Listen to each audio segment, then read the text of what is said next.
پھر اس کے بعد صلاح الدین ایوبی، عیسائیوں نے مسلمانوں سے چھین لیا فلسطین، 90 ایئرس تک، 90 سال تک انہوں نے وہاں مسلمانوں کا خون بہایا۔ تو وہ کیسا عظیم سپہ سالار تھا۔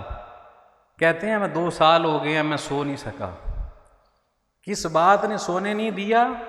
کہ عیسائی مسلمان قافلوں کو لوٹتے، ان کی عورتوں کی بے حرمتی کرتے جو حج پہ جانے والے۔ تو ایک انگریز جو سپہ سالار تھا اس نے جملہ کہہ دیا کہ آج بلاؤ اپنے محمد کو، تم اپنے محمد کا بڑا نام لیتے ہو، اس کو آج بلاؤ کہ وہ تم کو مجھ سے بچائے۔ سلطان صلاح الدین ایوبی کہتا ہے 2 سال میں سو نہیں سکا، اور پھر 1188 کے اندر دوبارہ فلسطین کو عیسائیوں سے واپس لے کے مسلمانوں کو عطا کیا۔ تو حضرات محترم، یہ سیدنا فاروق اعظم رضی اللہ تعالیٰ عنہ جن کی اتنی بڑی شخصیت، ان کی سیرت اور کردار انسان پڑھتا ہے تو حیرت زدہ رہ جاتا ہے کہ اس قدر حسن اخلاق اور اس قدر عاجزی اور انکساری کے آپ مالک تھے۔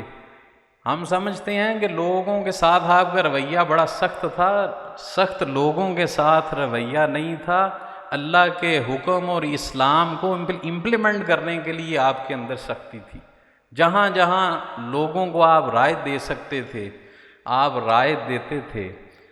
اور کتنے صحابہ ہیں، 10 مبشرہ 10 صحابہ، اس کے علاوہ صحابہ جن کو اللہ نے جنت کی بشارت دی دنیا کے اندر کہ تم جنتی ہو، تم جنتی ہو۔